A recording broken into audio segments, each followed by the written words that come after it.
High, আজকে আমি জিমের সেন্টেন্স কারেকশন নিয়ে ডিসকাস করব। জিমের সেন্টেন্স কারেকশনের জন্য কি ম্যাটেরিয়ালস দরকার সেটা নিয়ে আমি আজকে ডিসকাস করব। ওকে, ফার্স্টে কি ম্যাটেরিয়ালস আপনার দরকার? ম্যানহাটন জিমের সেন্টেন্স কারেকশন, এই গাইডটা আপনাকে কিনতে হবে। এই গাইডটা হচ্ছে আমার ওভারঅল যতগুলো বেসিক গ্রামার দরকার সেন্টেন্স কারেকশনের জন্য সবগুলো এই গাইডে আছে।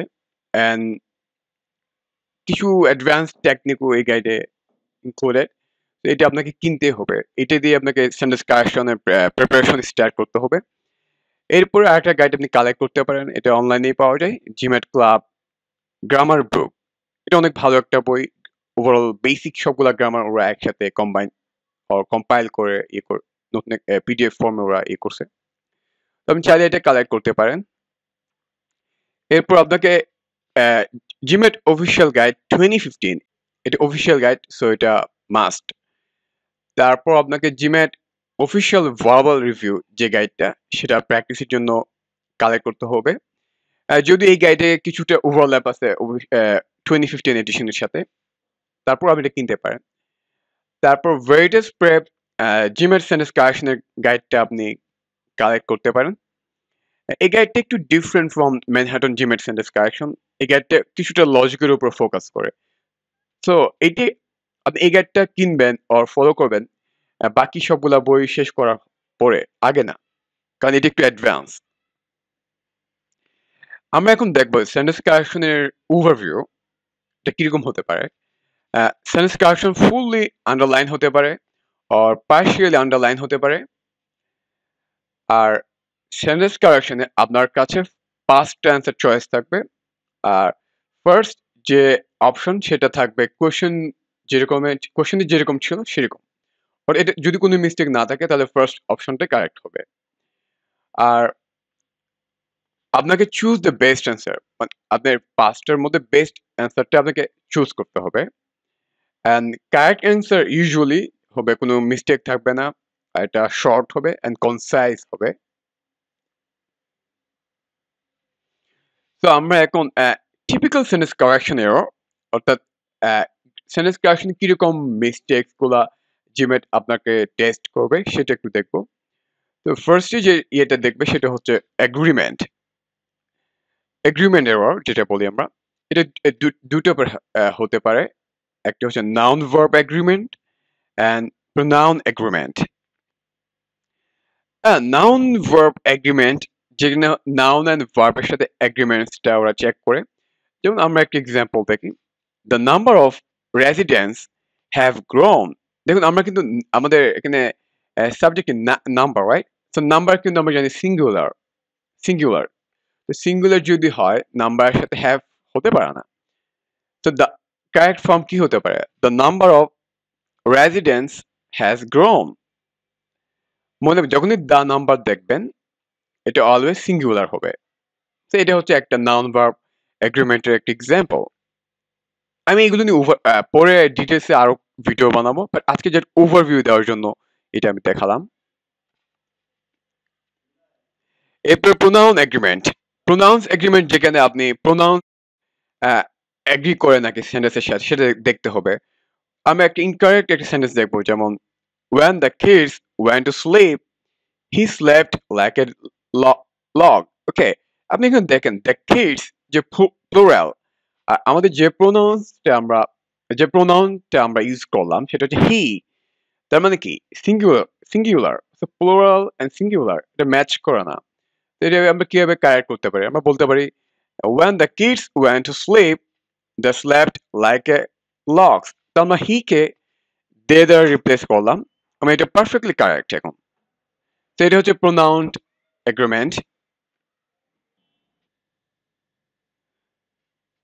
এরপরে among ভার্সেস বিটুইন, এটা অনেকে এটা মিস্টেক করে। আমরা কিছু জেনে রাখি, among এটা ইউজ করা হয় যখন আপনি দুটো বা দুটোর বেশি জিনিস যখন আপনি ইয়ে করবেন তখনই among হবে। বা যখনই আপনি দুটো জিনিসের মধ্যে করবেন তখন অলওয়েজ বিটুইন হবে। আমরা একটা ইনকারেক্ট সেন্টেন্স দেখি, we divided our winnings between the three of us। দেখেন তিনটা টিমের সঙ্গে কম্পারিজন হচ্ছে, আমরা তিনটা টিম নিয়ে কথা বলছি, বাট আমরা ইউজ করলাম বিটুইন।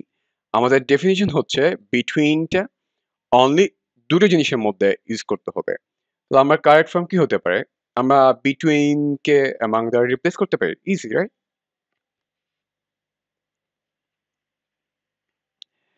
এরপরে আরেকটা মেজর মিস্টেক আমরা করি, সেটা হচ্ছে অ্যাজ ভার্সেস লাইক। আর একটা জিনিস বলে রাখি, অ্যাজ অ্যান্ড লাইক এর অনেকগুলা ইউসেজ আছে, যেগুলো আমি সবগুলা এখানে কনসিডার করব না। আমি আজকে এখানে জাস্ট কম্পারিজনের জন্য অ্যাজ অ্যান্ড লাইক ইউজ করা হয় সেগুলো ফোকাস করব।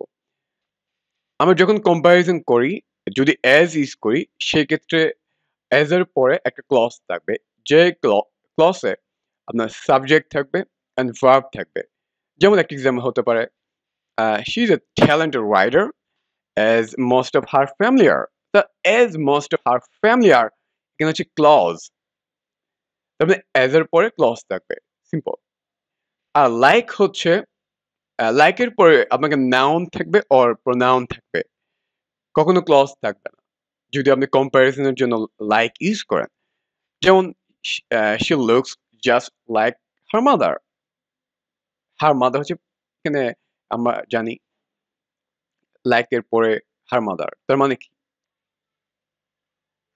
সো অ্যাজ ভার্সেস লাইক এটা ইউজুয়ালি অনেকে মিস্টেক করে, সো একটু কেয়ারফুল থাকবেন এই ইয়েতে। সিম্পল ডেফিনিশন, অ্যাজ হচ্ছে অ্যাজ এর পরে ক্লজ থাকবে, আর লাইক এর পরে থাকবে নাউন অর প্রোনাউন।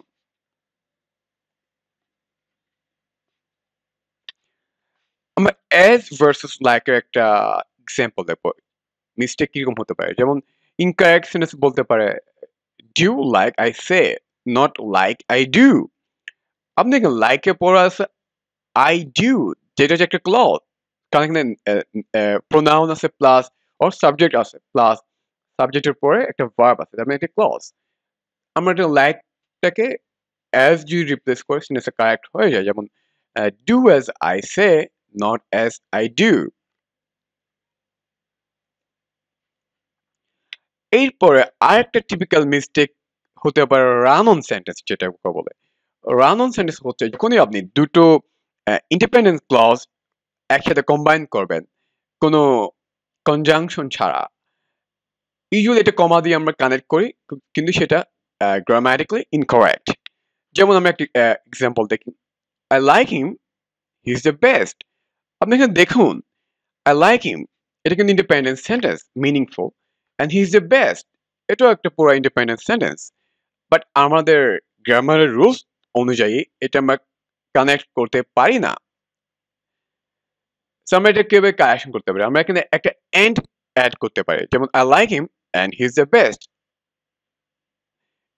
ও আমরা আরেকটা করতে পারি, আমরা সেমিকোলন অ্যাড করতে পারি কমার জায়গায়, I like him semicolon then he is the best. আরেকটা টিপিক্যাল মিস্টেক জিমেটে দেখা যায় রিডান্ডেন্সি, যেখানে রিডান্ডেন্ট ওয়ার্ডস ইউজ করা হয়, অর্থাৎ একই মিনিংফুল ওয়ার্ড বারবার ইউজ করা হয়। আমি একটা এক্সাম্পল দেখলে এটা ক্লিয়ার হবেন। The reason we could not come to the meeting is because of a conflict. আপনি দেখুন রিজন অ্যান্ড বিকজ এটা সেম মিনিং, আপনি যে কোনো একটা ইউজ করলেই হয়, দুটো ইউজ করার কোনো মানেই হয় না। ফর এক্সাম্পল আপনি ইউজ করতে পারতেন, the reason you can not come to the meeting is a conflict, simply. Or আপনি বলতে পারেন we can not come to the meeting because of conflict, দুটো কারেক্ট হতে পারে। তো রিডান্ডেন্সি ওয়ার্ড মিস্টেক মানে হচ্ছে রিডান্ডেন্ট ওয়ার্ডস থাকবে, সিমিলার ওয়ার্ডস বারবার রিপিটেড থাকবে, তো এইটা একটু কেয়ারফুল থাকবেন।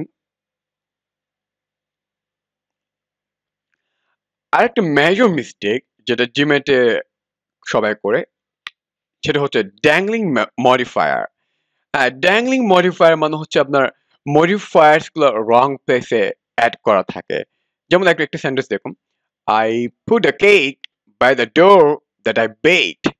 আপনি দেখুন দ্যাট আই বেকড, এই মডিফায়ারটা কাকে মডিফাই করছে? ডোরকে। তার মানে ডোরকে বেক করছেন। Does it make any sense? এটা কোনো সেন্স মেক করে? অবশ্যই না। তাহলে আমরা এটা কিভাবে কারেক্ট করতে পারি? ওটা অনেক ওয়েতে কারেক্ট করতে পারি। একটা ওয়ে যেটা কারেক্ট করতে পারি, I put the cake that I baked by the door, অর্থাৎ কেককে আমি বেক করছি, আমি ডোরকে বেক করছি না। তারপর আরেকটা common mistake typical sentence correction error, সেটা প্যারালেলিজম। মানে প্যারালেলিজম হচ্ছে আপনার যখনই একটা সেন্টেন্সে অনেকগুলো কম্পোনেন্টস থাকে, সকল সিমিলার হবে অর তারা একই ফর্মে হবে। ফর এক্সাম্পল আমি একটা ইনকারেক্ট সেন্টেন্স দেখি, I took A ব্যাথ sleeping and waking up refreshed. তো আপনি দেখুন, I took a bath. Took হচ্ছে আপনার একটা ভার্বের past form, right? Sleeping হচ্ছে ing যুক্ত একটা ওয়ার্ড। সো আমরা কিন্তু এটা কিন্তু প্যারালাল ম্যাচ করে না, তারা ডিফারেন্ট। এটা আমাদের কারেক্ট করতে পারি। আমরা কি করতে পারি? I took a bath, তারপর went to sleep and woke up refreshed. So parallelism মানে হচ্ছে সবগুলা কম্পোনেন্টস একই ফর্মে থাকবে।